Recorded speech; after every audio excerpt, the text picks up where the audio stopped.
इंसान अपने सपनों का घर खरीदने में अपनी आधी ज़िंदगी बिता देता है। ड्रेक और मारिया ब्रोड्स भाग्यशाली थे। उन्होंने अपने सपनों का घर खरीद लिया था। अमेरिका के न्यू जर्सी में स्थित एक वेस्टफील्ड में ड्रेक ने $13 लाख में घर खरीदा तथा $1 लाख उस पर खर्च किया। ड्रेक अपनी पत्नी मारिया और 3 बच्चों के साथ जल्द से जल्द 6 बेडरूम वाले शानदार घर में शिफ्ट होना चाहता था। सब कुछ हो चुका था, लेकिन थोड़ा रिनोवेशन का काम बाकी था। यहाँ तक तो सब ठीक था। ड्रेक और उसका परिवार अपने नए घर को लेकर बहुत उत्साहित थे। तभी ड्रेक के साथ कुछ ऐसा हुआ जिससे उसकी रातों की नींद उड़ गई। दरअसल ड्रेक को एक दिन जब अपने नए घर की पेंटिंग का काम देख रहा था, तभी उसे एक लेटर बॉक्स में एक चिट्ठी मिली।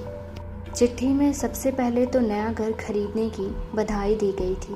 उसके बाद चिट्ठी लिखने वाले ने लिखा था, इस घर पर नज़र रखी जा रही है। लिखने वाले का दावा था कि उसकी पुश्तें इस घर पर नज़र रखे हुए हैं।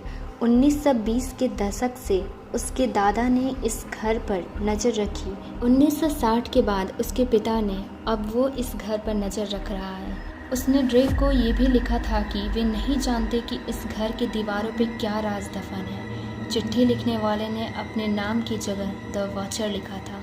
चिट्ठी को लेकर ड्रेक ने पुलिस में शिकायत भी की, लेकिन चिट्ठियों का सिलसिला नहीं रुका। अब तो ड्रेक को चिट्ठियों में धमकियां भी मिलने लगी थी। चिट्ठी लिखने वाला खुद को उसका पड़ोसी बताता था तथा उसे ड्रेक और उसके परिवार से जुड़ी हर छोटी बातों की जानकारी होती थी। चिट्ठी लिखने वाला ड्रेक के बच्चों को यंग ब्लड कहकर संबोधित करता था तथा धमकी देते हुए उससे उनका ख्याल रखने को कहता था। इन चिट्ठियों को लेकर काफ़ी छानबीन की गई। पड़ोसियों से पूछा गया। ड्रेक ने इस वॉचर का पता लगाने के लिए एक्स FBI ऑफिसर को प्राइवेट जासूस के तौर पर रखा, लेकिन कोई फ़ायदा नहीं हुआ। अंत में हार कर ड्रेक को ये घर घाटे में बेचना पड़ा। $14 लाख से भी ज़्यादा का यह घर $9 लाख में बेच दिया। 2016 में आई एक horror mystery film the watcher इसी कहानी से प्रेरित है।